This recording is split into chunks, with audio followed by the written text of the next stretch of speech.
Dumb Style Show. Thank you so much for joining us. Happy Wednesday. We have a couple of stories for you tonight. First, we're going to talk about this Balenciaga stuff. Oh my God, that is insane. I cannot believe I'm looking at a teddy bear with bondage stuff going on in here. So, the thing is, it's so distasteful and, all of that, but it kind of ruined BDSM for most people. It's like whenever they're going to think of bondage and, those kind of stuff, they'll be like, oh, children's space? I gotta think something else. This ruined BDSM for me. I think there gotta be a BDSM activist group that should sue Balenciaga for $250 million. That's what they should be doing. But yeah, this story actually, I was listening to that, I don't remember when, but it was on Tucker, and I thought it's probably something very small, or, something I didn't really realize that a company like Balenciaga would do something like that. They gotta have some sort of protocols before they post things, and the guy who's taking pictures, nobody takes any blame now. Everybody's like, oh no, I had nothing to do, everything was all set up there, I just walked in, I took a couple pictures, I went home, I had nothing to do. And then the production company, they're suing some, who's this production company? We don't care about some production company. Balenciaga is suing for $25 million. But Balenciaga probably makes around $1.8 billion or something every year. And they're, the whole, also this is an important thing. People are talking about Balenciaga, and like, Balenciaga made a mistake. They gotta talk about the parent company.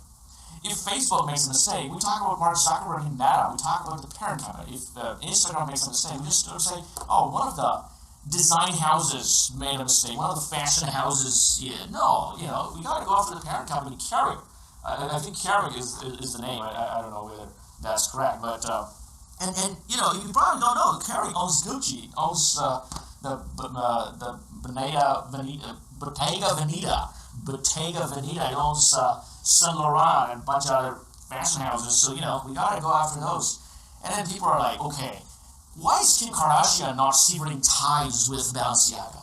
She gotta pay her bills, If you don't care about these deals, if you're severing ties with everything, you're gonna end up becoming the next Kanye, and the IRS is gonna be taking $75 million out of your account. And then you're gonna be thinking, can I be running for president when I'm in prison? You cannot be just going crazy against companies. But having said that, she's reevaluating her position with Balenciaga. That's a very diplomatic statement from the Kardashians. That's not too bad. But yeah, that's our Balenciaga story. But my take on it is you got to go after the parent company. You got to look into what happened, why this happened. Was there, there must be somebody who maliciously put all these in. And, I don't know whether the head designer of Balenciaga would be responsible at some point. But this, we got to go after the parent company and look into this. So let's go to our next story. Look at that! Wow, I saw this. I've been looking at Elon Musk tweets, and he's tweeting all about Apple. That Apple is not advertising with Twitter. They were the biggest ad spender the first quarter. All of a sudden, they stopped advertising. What happened to Tim Cook? And then he sent out, Apple might take out Twitter app from the App Store. They might ban Twitter. And, then everybody's like, whoa, what's going to happen to Twitter's business if the app is gone from the App Store? And then, so everybody was like, oh my gosh, are you selling my Tesla stock? My Twitter is gone. The Tesla might go with it. The rockets, I don't know what's going to happen. But then, boom, last night I saw Tucker did an entire episode on this. And I was like, whoa. I'm sure Tim Cook looked at it. He's like, oh, I don't want to be participating in that. This is whatever Elon is doing, let him do. I am not going to get fired like Bob Chapek at Disney. Because Ron DeSantis came in, and at the end, I was like, Ron DeSantis? Oh, wow. He just got the previous Disney CEO, Bob Chapek, fired because of all these fights in Florida and Disney. And now, if he goes after Apple with antitrust and all kinds of things, that's not a good position for Apple to be in. So Tim Cook and Elon, I think, had some good time at Cupertino, and they settled and they resolved their differences. So Twitter is gonna be good for a good amount of time. I'm assuming it'll be good, and I think Apple will spend on ad for Twitter. So, but the thing is, this one, Elon created a perfect storm. That's the whole thing. I think Jim Cramer and a couple other guys were like, oh, Elon is so wrong here. But the way people supported him, from the Spotify CEO to, the Tim Sweeney, this the Epic Games, Fortnite, And I think, even Facebook, Mark Zuckerberg supported him, all these David Sachs and Tucker Carlson and DeSantis. It was like overwhelming support for Elon. And Tim Cook, I did not want to be part of this stuff. So for now, Twitter is good. I think I did an entire video on Elon, and I said, Elon's going to be successful with the Twitter acquisitions. I was thinking, if it gets taken out of the App Store, people are going to look at it and be like, oh, Tom, you're so wrong. Can't believe you did a video a couple of days ago, and then Twitter is gone. But I think this is for now good for Elon, so he can. I think right after this Tim Cook meeting, he went in and we were taping it on Wednesday night, so he was doing the Neuralink where the monkey is playing all sorts of games and as smart as a human being and stuff like that. So that's also a challenge down the road for Apple, because Tim Cook definitely won against Meta. So he destroyed Facebook's business entirely. Facebook's revenue completely destroyed by Tim Cook, that's for sure. And after that, everybody's like, don't fight with Tim Cook. You're going to be destroyed. Because if Mark Zuckerberg could not survive, you have no chances. And then, Fortnite, I don't think is doing that well, but it was heavily backed by Microsoft. Microsoft was one of the secret donors in this game against Apple, and against Apple App Store, basically iOS App Store, which has a 30% tax, 30%. Elon calls it a 30% tax, the 30% to take for any subscription fees you charge, and things like that. And that's the start of the fight. And Facebook had to add tracking stuff. That was the situation for Twitter, is the censorship. So App Store is kind of getting into a lot of different positions where, it's going to be interesting how that goes. In this case, Tim Cook kind of like, hey, I don't want to deal with this, let it be. But down the road, that would encourage other players to go after Apple, and probably don't think they're going to win, but let's see how that goes. There are a couple of lawsuits, but Apple's pretty much winning on this one, and Elon just won. So yeah, that's I think very interesting, because everybody was like, oh my God, the richest man in the world versus the richest company, how that's going to go. But overwhelming support for Elon, and his popularity, I think, played a very, very, very impressive role. And there's all their differences.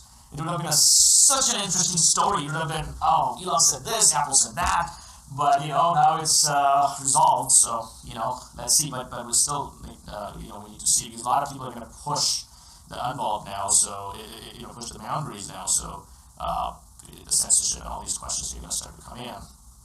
So we'll see how Apple reacts to that and how that gets resolved. So yeah, that's that story. Let's go to our next story. So what? Oh God. Okay. The Liver King, and Ethan Klein from H3 Podcast.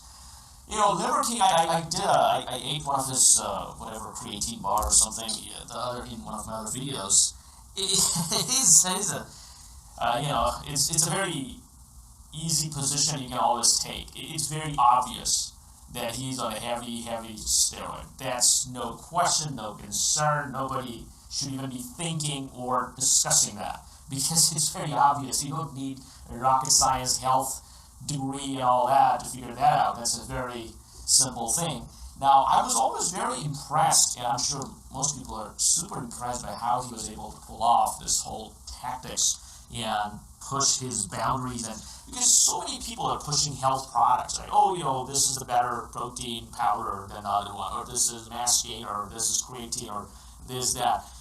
So that kind of got very saturated, and the dominant companies were kind of, they are still dominant, and the rest is kind of blended in. Some influencers are trying to push those products, and there wasn't much in that direction. The Liver King came up with a whole new concept of being primal versus subprimal. Yeah, if you eat these organic animal livers and organic, these organs of different animals, raw liver, things like that, then you could be primal, you could have this and that. This whole marketing campaign, I don't know who is the guy that comes up with this for him, but whoever is managing his social media is in high demand in the supplement industry, that's for sure. I think Ethan went after him today, there's probably thousands of videos on whether he's natty or juice, things like that. But that's interesting. It's an interesting thing. I respect what he's doing. He's obviously lying, so I don't respect the lying part. But I think he has to put food on the table, so he's lying as long as he can to sell his product. But it could be bad influence on the young generation. They might start thinking in that direction, but once they start eating these raw livers and all that, they're quickly going to figure out that's not healthy, and probably that's not a way to be primal. So that's so the Liver King. The other thing with Liver King's whole social media appearance, I think there's a lot to learn from his marketing techniques and tactics, and I'm sure people are studying that how he's going to be able to how he able to do it, and how that could be applied to something else. There are always gurus like this that become super famous, whether it's Ty Lopez, Grant Cardone, or now it's Liver King. There were always people that, no equipment workout, six-pack abs out of nowhere. These things are always there, and the basics are very simple. They always give you very good advice. They're always motivational speakers. They're always charismatic. They always bring in and show off their wealth and their knowledge and their things. They're always talking very abstract things while selling something very physical. These are very simple guideline to be one of these people. But these are interesting, and the difficulty here is you always have to have some sort of novel idea to come up with to rile up the audience so that they start listening to you. He's hopping, podcast hopping, and he's everywhere, wherever you go. He's always shirtless. So all these things are very interesting, and that's what keeps him in the media. And his videos are wildly entertaining. That's incredibly entertaining videos. So that's kind of, I think he pulled it off in the Gen Z timeline. Before that, other guys kind of pulled it off when YouTube came around, or Facebook was a big thing, things like that. But Liver King is definitely a social media success in the Gen Z timeline, and whoever is in charge of his social media campaigns and whole marketing stuff he's a genius. That's for sure. But there is definitely, absolutely no question about his steroid usage. He's definitely doing that. But he's very good also. One thing is he's very good at talking. He knows what to say. One other thing, he went to the H3 podcast, I think I saw one of the clips, where Ethan was talking something about his sex life or something like that. And the way he shot him down, the Liver King was epic. I don't exactly remember what he said, but he said something like, "Here's the thing, don't ever talk about my wife like that." With something very dramatic voice and just very calm way, and everything was pin drop silence, and I was like, wow, this guy knows how to handle himself in a very public setting. And he's media trained. He is media trained. He is a guru in that. So I gotta give it to him in terms of all those other things. But that's my take on Liver King. I hope he puts out all these new materials. So I'll start to do more reaction video about him. People are gonna collect more. But these are a couple of the stories I think this week that are from Bondage Gear and to the Liver King and our friend Elon Musk. Every week you gotta be on the news some way or another. But thank you so much. Thank you so much for joining us. We really appreciate the support. Please subscribe, and we're gonna see you next time. Thank you.